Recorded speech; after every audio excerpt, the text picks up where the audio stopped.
স্বাগত জানাই। আমি প্লাবন। এবারে দেখে নিচ্ছি সংবাদ শিরোনাম। ধারালো দা দিয়ে পত্নীকে কুপিয়ে হত্যার চেষ্টা, গ্রেফতার অভিযুক্ত স্বামী। পুলিশি অভিযানে চুড়াইবাড়িতে আটক 2000 বোতল ফেন্সিডিল, আটক গাড়ির চালক। শিবালিক পার্কের 4 কাঠা জমি দখলের চেষ্টা ভূমাফিয়াদের, প্রতিবাদ জমি মালিকের। অবৈধভাবে কাশীপুর ভারতমালা সড়ক সংলগ্ন জমি দখলের চেষ্টা সানাউল্লাহ বাহিনী। কাছাড়ে হিট অ্যান্ড রানের ঘটনা, বেপরোয়া অটোর ধাক্কায় প্রাণ গেল স্কুল ছাত্রের। রত্নবাবু ক্লাবের প্রণামীতে জমাকৃত অর্থ রাম মন্দির ট্রাস্টে দান করছেন ক্লাব কর্তৃপক্ষ। কাটিগড়ায় পাকাপাকিভাবে স্থানান্তরিত হচ্ছেন বিধায়ক কমলাক্ষ দেবপুরকায়স্থ। রবিবার হিলারা বাড়াবাড়িতে গৃহপ্রবেশ অনুষ্ঠান। লরি বুঝাই ফেন্সিডিল বাজেয়াপ্ত চুড়াইবাড়িতে, আটক গাড়ির চালক। তিলের বস্তার আড়ালে করে নেশা সামগ্রী পাচারের প্রয়াস ভেস্তে দিল Assam police. Churaibari watch post পুলিশের হাতে জব্দ হলো লরি বুঝাই প্রায় 20 লক্ষাধিক টাকার নেশা জাতীয় কফ সিরাপ ফেন্সিডিল। এতে লরি চালককে আটক করেছে পুলিশ। জানা গেছে WB65C2852 নম্বরের একটি 12 চাকার লরিতে তিল বুঝাই করে গাড়িটি কলকাতা থেকে ত্রিপুরার আগরতলা যাওয়ার কথা ছিল। তিলের মালিকের নাম শিব সরকার, অর্থাৎ আগরতলার শিবশঙ্কর ট্রান্সপোর্ট। উক্ত লরিটি শনিবার সকালে 8 নং জাতীয় সড়কে আসামের শেষ প্রান্ত চুড়াইবাড়ি পুলিশ চেকপোস্টে পৌঁছলে গাড়িটিতে দলবদল নিয়ে যথারীতি তল্লাশি চালান গেট ইনচার্জ প্রণব মিলি। এতে তিলের বস্তার আড়াল থেকে বিভিন্ন কার্টুনে প্রায় 2000 বোতল নেশাজাতীয় চালানবিহীন ফেন্সিডিল সিরাপ বাজেয়াপ্ত হয়, যার কালোবাজারে মূল্য আনুমানিক 20 লক্ষাধিক টাকার মতো হবে বলে ধারণা করা হচ্ছে। স্থানীয় পুলিশের কাণ্ডে ধৃত চালকের বিরুদ্ধে NDPS দ্বারাই মামলা হাতে নিয়ে তদন্ত শুরু করেছে। পুলিশের এহেন সাফল্যে এলাকা সচেতন মহল সন্তোষ প্রকাশ করেছেন। ত্রিপুরা থেকে ভানুচন্দ্রের প্রতিবেদন।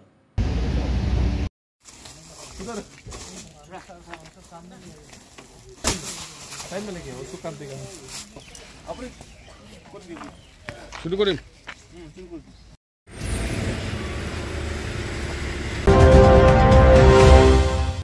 পাকাপাকিভাবে কাটিগড়া বিধানসভায় স্থানান্তরিত হচ্ছেন বিধায়ক কমলাক্ষ দেবপুরকায়স্থ। মুখ্যমন্ত্রীর কাছ থেকে সবুজ সংকেত পাওয়ার পর থেকেই কাটিগড়া বিধানসভায় কোমর বেঁধে জনসংযোগের কাজে নেমে পড়েছেন কংগ্রেস ত্যাগী বিধায়ক কমলাক্ষ দেবপুরকায়স্থ। আপাতত হিলারায় এক বাড়াবাড়িতে ঠাঁই নিচ্ছেন বিধায়ক কমলাক্ষ দেবপুরকায়স্থ। এ নিয়ে সোমবার সাংবাদিকদের সাথে এক সাক্ষাৎকারে তিনি বলেন, বরাকবাসী হিসেবে বরাকের সর্বস্তরের জনগণের পাশে দাঁড়ানো উনার প্রধান লক্ষ্য। মুখ্যমন্ত্রীর নির্দেশে তিনি কাটিগড়ার জনসাধারণের পাশে দাঁড়ানোর চেষ্টা করছেন। এছাড়াও তিনি বলেন, উত্তর করিমগঞ্জের সাথে উনার নারীর সম্পর্ক, তাই তিনি উত্তর করিমগঞ্জ সহ পুরো বরাকবাসীর সেবায় সর্বদা নিয়োজিত থাকবেন। এদিকে বিজেপিতে যোগদান নিয়ে কমলাক্ষ দেবপুরকায়স্থ সঠিক সময়ে সঠিক স্থানে যোগদান করবেন বলে জানান। অনেকেই আমাকে প্রশ্ন করেছেন যে আপনি কাঠিগড়াতে চলে যাবেন। আসলে আমরা বরাকের সন্তান, বরাকের সঙ্গে আমাদের আবেগ জড়িত আছে। তাই বরাকের প্রত্যেকটা সমষ্টি, প্রত্যেকটা জায়গায় মানুষের পাশে দাঁড়ানো আমাদের দায়িত্ব, কর্তব্য। আমি রাজনীতি ছেড়ে দিলাম, রাজনীতির কথা এখানে আসে না। তো মানুষের পাশে একজন মানুষের পাশে দাঁড়াতে পারে। তাই আমি মনে করি যে আজকের দিনে সেই কথাটা, এটা আপনি কাঠিগড়ায় চলে যাচ্ছেন, কাঠিগড়ায় মুখ্যমন্ত্রী বলেছেন কাঠিগড়ায় কাজ করার জন্য। এছাড়া আমি কাজ করছি, কাঠিগড়ায় কাজ করছি। মানুষের বিপদ হয় যদি আমি যে কোনো জায়গাতে যাই, মানুষের পাশে গিয়ে দাঁড়াই, সেটা আমার একটা, আমি বলবো একটা আমার শখ, বা আমার এটা, সেটাই আমার একটা রেসপন্সিবিলিটি হিসাবে মনে করি। তাই আজকের দিনে সেই কথার কোনো জাস্টিফিকেশন যদিও থাকে না, তাই প্রত্যেকটা সময় প্রত্যেকের পাশে, বিপদে মানুষের পাশে দাঁড়ানো আমাদের দায়িত্ব, কর্তব্য। এবং বিপদে রাজনীতিও সেটাই, মানুষ যখন সুখে থাকবে হয়তোবা সেই সময় হয়তোবা আমরা সবাই সবার সঙ্গে যোগাযোগ করতে পারবো, কিন্তু মানুষের বিপদের সময় যাতে আমরা মানুষের পাশে দাঁড়াতে পারি, সেটাই পলিটিক্স। মানুষের পাশে যদি বিপদের সময় আমরা না দাঁড়াতে পারি তাহলে আমি রাজনীতি করে আমার কী লাভ? তাই রাজনীতির জায়গায়, তাই মানুষের বিপদে মানুষের পাশে দাঁড়ানো। এবং আমি মনে করি বরাকের যে কোনো জায়গায়, যে কোনো সমস্যা, যে কোনো মানুষের পাশে দাঁড়ানো আমাদের রেসপন্সিবিলিটি, আমাদের দায়িত্ব করতে হবে সামনের দিন, যাতে বরাকের সুষ্ঠু সুন্দর একটা পরিবেশ হয়, আমাদের স্বাভিমান, আমাদের অধিকার সবগুলো নিয়ে মানুষ যাতে নিজের অধিকার নিয়ে যাতে বাস করতে পারে। তার জন্য একজন বিধায়ক হিসাবে আমার যা করণীয় দরকার, আমার যা ভূমিকা, নিশ্চয়ই বিধানসভার ভিতরে, বিধানসভার বাইরে আমার থাকবে। তাই উত্তর করিমগঞ্জ, অনেকে বলবেন যে উত্তর করিমগঞ্জ সমষ্টি চলে যাচ্ছেন, আপনি ওখান থেকে চলে যাচ্ছেন, করিমগঞ্জ থেকে কোথায় যাচ্ছি না, বরাকবেলি তো আমাদের ঘর। আর Barak Valley itself is a constituency, সমস্ত বরাকবেলি একটা কনস্টিটুয়েন্সি। এখানের ভাষা, এখানের সংস্কৃতি, এখানের সভ্যতা, আমাদের এক সভ্যতা, এক সংস্কৃতি, এক ভাষা। তাই এই সবগুলো ছেড়ে আমরা বরাকের অস্তিত্ব, বরাকের মানুষের স্বাভিমানকে খুঁজে পাওয়ার জন্য সবাই একাকার হয়ে আমাদের লড়াই করতে হবে, এবং সামনের দিকে যাতে সুস্থ সুন্দর পরিবেশ হয়। কাচারে হিট অ্যান্ড রানের ঘটনা, যাত্রীবাহী অটোর ধাক্কায় মৃত্যু এক ছাত্রের। দুর্ঘটনা সংঘটিত করে পলায়ন ঘাতক গাড়িটি। বড়া ক্যাফের সংঘটিত হলো হিট অ্যান্ড রানের ঘটনা। কাছাড় জেলার আলিপুরে যাত্রীবাহী অটোর ধাক্কায় মৃত্যু হয়েছে এক ছাত্রের। নিহত ছাত্রটি তারাপুর হাই স্কুলের ১০ম শ্রেণীর আব্দুর রহিম লস্কর। প্রত্যক্ষদর্শীদের মতে শিলচর মণিপুর সংযোগী ৩৭ নং জাতীয় সড়কে যুবকটি বাইক নিয়ে যাবার সময় আলিপুর অঞ্চলে এক যাত্রীবাহী অটোর সাথে সংঘর্ষ হয় বাইকটি। ফলে রাজপথে বাইক নিয়ে ছিটকে পড়ে যুবকটি। দুর্ঘটনা সংঘটিত করে দ্রুত গতিতে অটো গাড়িটি ঘটনাস্থল থেকে পলায়ন করে। এদিকে ভয়ঙ্কর এই দুর্ঘটনার পর স্থানীয় জনগণ বাইক আরোহী যুবককে গুরুতর অবস্থায় স্থানীয় এক হাসপাতালে নিয়ে যান। হাসপাতালে পৌঁছার পর কর্তব্যরত চিকিৎসকরা যুবকটিকে মৃত বলে ঘোষণা করেন। ধারালো দা দিয়ে স্ত্রীকে কুপিয়ে হত্যার চেষ্টা, গ্রেফতার অভিযুক্ত স্বামী। চাঞ্চল্যকর এই ঘটনাটি সংঘটিত হয়েছে কাছাড় জেলার সুনাই শহরের ১ নং ওয়ার্ডে। ঘটনার বিবরণে জানা যায়, সুনাই শহরের ১ নং ওয়ার্ডের বাসিন্দা ফরিজউদ্দিন নামের এক ব্যক্তি রাতে নিজ পত্নী মনোয়ারা বেগমকে দা দিয়ে কুপিয়ে হত্যার চেষ্টা চালায়। দার আক্রমণে পত্নী মনোয়ারা বেগম মাথায় আঘাতপ্রাপ্ত হয়ে প্রাণ রক্ষার জন্য প্রতিবেশী লোকের ঘরে আশ্রয় নেয়। প্রতিবেশীরা ঘটনা প্রত্যক্ষ করে পুলিশকে খবর দিলে তাৎক্ষণিকভাবে ঘটনাস্থলে উপস্থিত হয় সুনাই পুলিশ। পুলিশ ঘটনাস্থলে উপস্থিত হয়ে পত্নী মনোয়ারা বেগমকে রক্তাক্ত অবস্থায় উদ্ধার করে শিলচর মেডিকেল কলেজে প্রেরণ করে। ঘটনাটি নিয়ে তদন্তে নেমে পুলিশ ঘটনাস্থল থেকে একটি দা উদ্ধার করে। ঘটনা সংঘটিত করে ঘাতক স্বামী ফরিজউদ্দিন পলায়ন করলেও পুলিশ তাকে গ্রেফতার করতে সক্ষম হয়। স্বামী স্ত্রীর পারিবারিক ঝগড়ার জন্যই ঘটনাটি সংঘটিত হয়েছে বলে সন্দেহ প্রকাশ করছেন একাংশ। অন্যদিকে স্বামীর দার আক্রমণে গুরুতর আহত পত্নী মনোয়ারা বেগম শিলচর মেডিকেল কলেজে সংকটজনক অবস্থায় চিকিৎসাধীন রয়েছেন।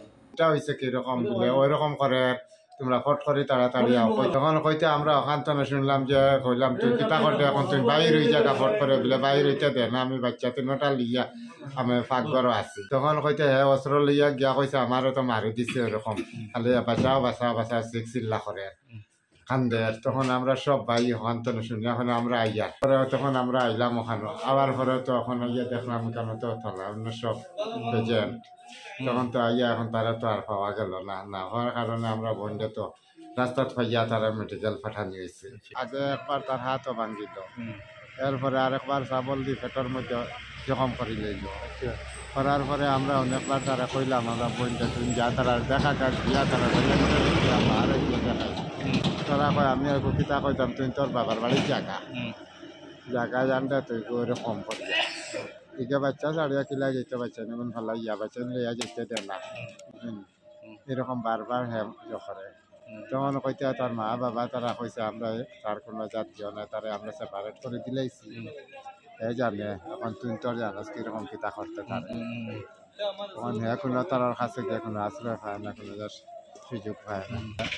দাও দিয়ে মাথার মধ্যে পুরা যখন ব্লাড বটল।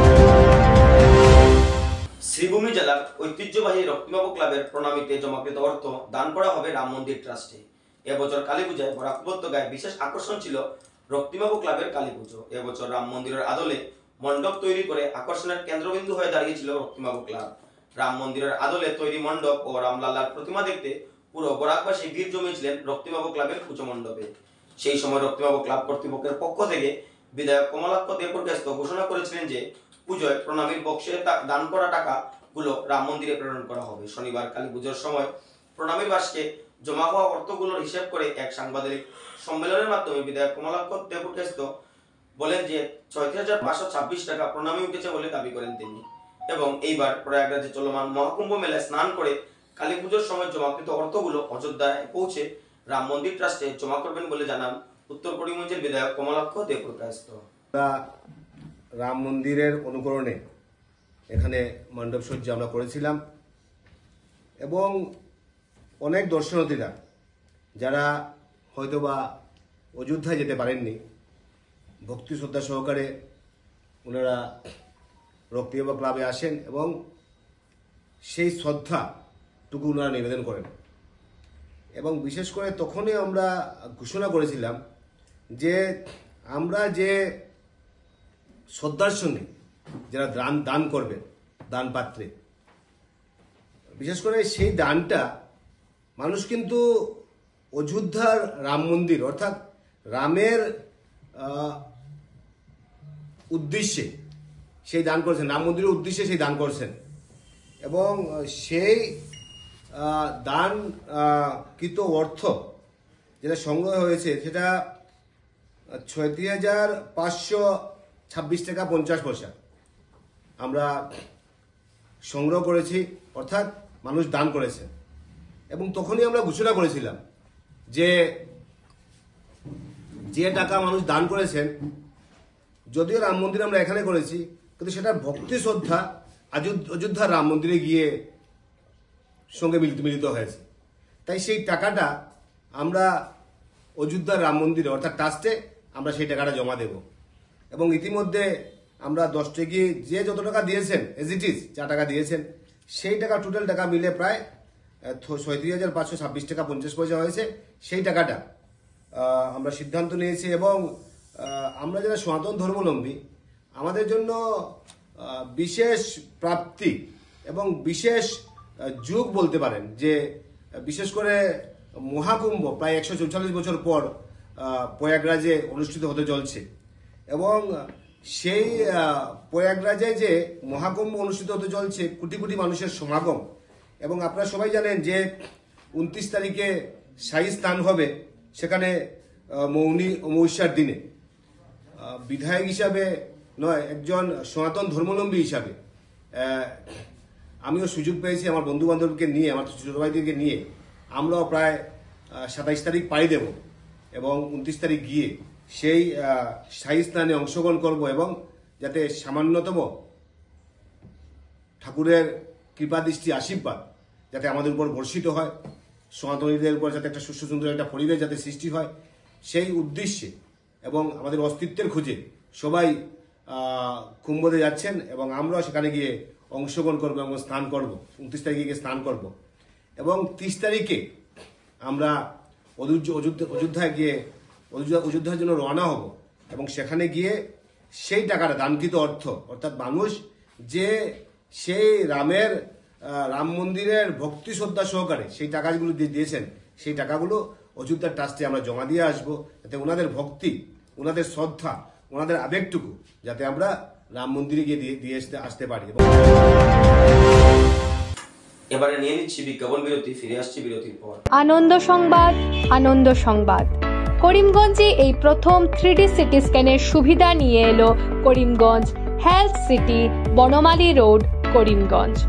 পুরো শরীর 3D সিটি স্ক্যানের সুবিধা এখন পাচ্ছেন করিমগঞ্জে। আন্তর্জাতিকভাবে বিখ্যাত ডাক্তার দ্বারা রিপোর্ট।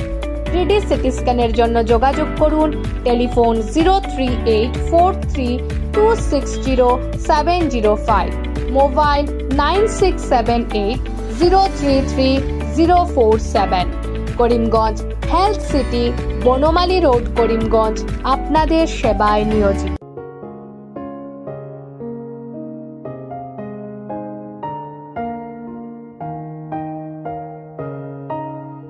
চিকিৎসা সেবায় নতুনত্ব নিয়ে হাজির নিউ লাইফলাইন হাসপাতাল।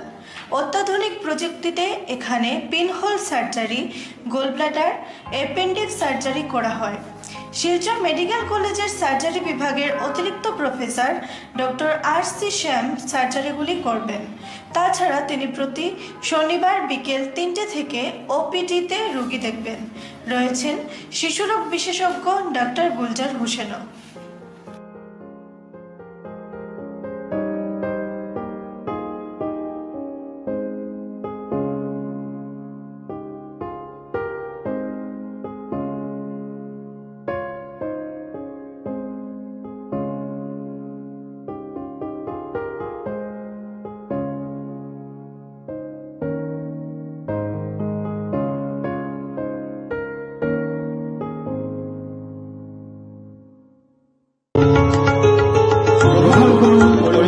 হোলসেল কোঅপারেটিভ স্টোর্স তথা সহযোগীর আন্তরিক অভিনন্দন। করিমগঞ্জ হোলসেল কোঅপারেটিভ স্টোর্সের নিয়ন্ত্রণাধীন স্টেশন রোডস্থ বিভাগীয় বিপণী সহযোগী নতুন উদ্যোগে সমৃদ্ধ হয়ে জনগণের সেবায় এগিয়ে এসেছে। তুলনামূলক কম মূল্যে নিত্য প্রয়োজনীয় দ্রব্য সামগ্রীর যোগান অব্যাহত রাখতে সহযোগী কর্তৃপক্ষ বদ্ধপরিকর। জেলার সমবায় আন্দোলনকে জোরদার করে তোলার ক্ষেত্রে করিমগঞ্জ হোলসেল কোঅপারেটিভ স্টোর্স তথা সহযোগী কর্তৃপক্ষ সকলের আন্তরিক ও সক্রিয় সহযোগিতা কামনা করি। নতুন আঙ্গিকে বাস্তব পরিকল্পনা নিয়ে সহযোগী স্টেশন রোড, করিমগঞ্জ আপনাদের সেবায় সদা প্রস্তুত। স্বাস্থ্য সংক্রান্ত বিষয়ে খরচের কথা ভেবে চিন্তিত হচ্ছেন? এখন আর চিন্তার কোনো কারণ নেই, কারণ আপনাদের সেবায় এসে উপস্থিত হয়েছে জীবনজ্যোতি হাসপাতাল। এখানে অনেক কম খরচে আপনি পেয়ে যাবেন অনেক অভিজ্ঞ চিকিৎসকদের দল। Child specialist, cardiologist, urologist, gynaecologist, skin specialist, orthopaedics, neurologist, এছাড়াও নর্মাল ডেলিভারি, সার্জিয়ান ডেলিভারি, সব রকমের ortho surgery, advance laparoscope surgery, knee replacement, spine surgery, সব রকমের ইউরো সার্জারির সুবিধা ছাড়াও অপারেশন থিয়েটার, 24 ঘন্টা emergency ward, ICU labour room, medical specialist, general ward, laboratory, hospital dispensary, গাড়ি পার্কিংয়ের স্থান ছাড়াও নানান প্রকার সুযোগ সুবিধা অনেক কম খরচে লাভ করতে পারবেন জীবনজ্যোতি হাসপাতালে। তাই আর দেরি না করে আজই চলে আসুন। যোগাযোগের নম্বর 7637062954, 8638048459। আমাদের ঠিকানা Nilambazar, Gandhi GP, Durganagar road, Assam 788722। Barak diagnostic centre, এখানে digital ECG, digital EEG, digital X ray, computerised pathology, microbiology, histopathology, colour Doppler sonography, chamber home collection ইত্যাদি করা হয়। আমাদের প্রতিষ্ঠান সকাল 7টা থেকে রাত্রি 9টা পর্যন্ত খোলা থাকে। প্রতিদিন সকাল 8টা থেকে সোনোগ্রাফি করা হয়। যোগাযোগ Barak diagnostic centre, settlement road. যোগাযোগের নম্বর 03843273151, 7086376822, 9401325290। আনন্দ সংবাদ, আনন্দ সংবাদ, আনন্দ সংবাদ। হিরো মোটো কপের নানা বাইকের সম্ভার নিয়ে করিমগঞ্জে এসে উপস্থিত হলো রয়্যাল আর্টস হিরো শোরুম। আমাদের রয়্যাল আর্টস হিরো শোরুমে উন্নত প্রযুক্তির ও দুর্দান্ত মাইলেজের সুপার স্প্লেন্ডারের সব মডেলের bike, Glamour Xtec drum, Glamour classic ডিক্স, কারিজমা এক্সেমার, প্যাশন প্লাস, এছাড়াও হার্লে ডেভিডসনের বাইকও পাওয়া যাচ্ছে আমাদের শোরুমে। তাই আর দেরি না করে আপনার মন পছন্দের বাইক নিয়ে যেতে আজই চলে আসুন রয়্যাল আর্টস হিরো শোরুমে। আমাদের ঠিকানা শিলচর রোড, এলেংজুরি, করিমগঞ্জ। পিন নম্বর 788713। যোগাযোগের নম্বর 7086896920। বিভিন্ন আধুনিক ও আকর্ষণীয় টাইলসের সম্ভার নিয়ে উপস্থিত প্রিয়া টাইলস। আপনার ঘরকে অতি সুন্দরভাবে সাজিয়ে তুলতে আজই আমাদের দোকানে চলে আসুন এবং নিয়ে যান অত্যাধুনিক টাইলস। আপনার পছন্দের সব ধরনের টাইলস আমাদের এখানে উপলব্ধ রয়েছে। আমাদের ঠিকানা Chandras plaza, near Vishal Mega Mart, station road, Karimganj. Mobile 9101805530, 9957709784। Kashipur ভারতমালার সড়ক সংলগ্ন জমিগুলোকে অবৈধভাবে দখলের চেষ্টা চালিয়ে যাচ্ছে সানাউল্লাহ লস্কর ও গুন্ডা বাহিনীরা। অভিযোগ জমির প্রকৃত একাংশ মালিকদের। কাশীপুর ভারতমালা প্রকল্পের আওতায় পড়া সড়কের সংলগ্ন থাকা মাঠের প্রায় 200 বিঘা জমির কিছু দুর্বল শ্রেণীর মানুষদেরকে ভয় দেখিয়ে জমিগুলোকে অবৈধভাবে জবরদখলের চেষ্টা চালাচ্ছে নিয়ারগ্রাম বাগপুর গ্রামের কুখ্যাত ভূমাফিয়া হিসাবে পরিচিত সানাউল্লাহ লস্কর ও তার বড় বোনের স্বামী জালালউদ্দিন চৌধুরীরা।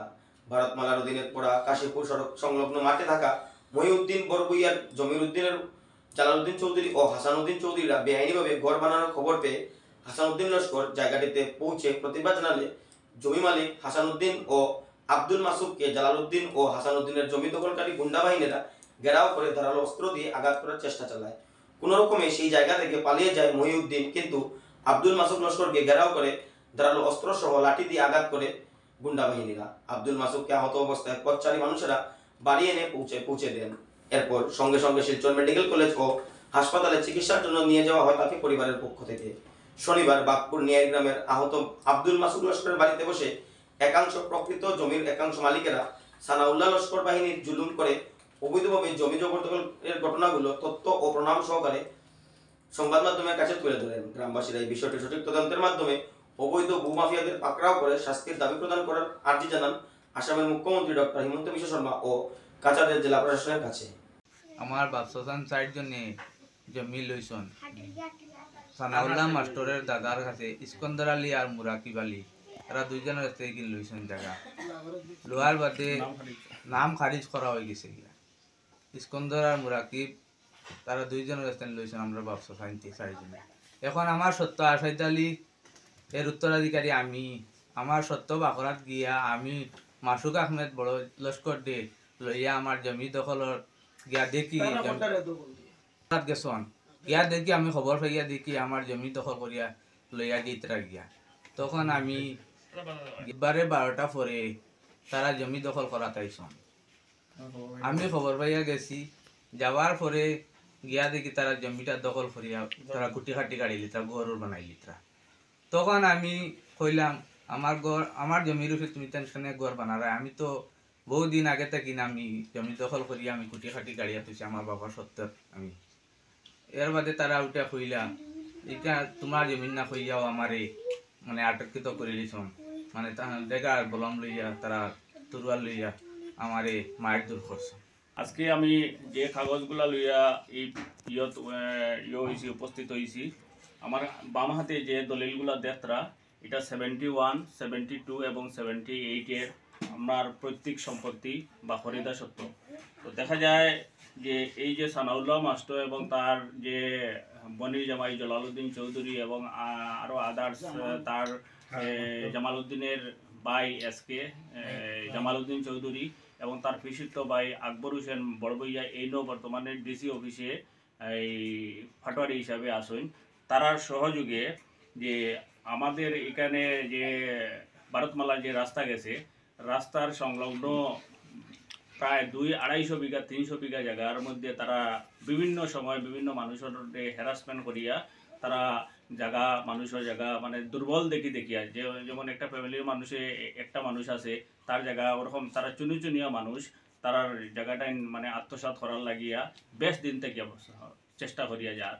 তো আজকে শুধু আমি 2-3টা পয়েন্ট আমি কইমু যে এই 2-3টা পয়েন্টের মধ্যে হে যে সানাউল্লাহ মাস্টারের যে চিটিং করছে ডিসির অফিস থেকে রেকর্ড রুম তাকিয়া এই একটা আপনার সিটার ইনফরমেশন কপি বার করছে।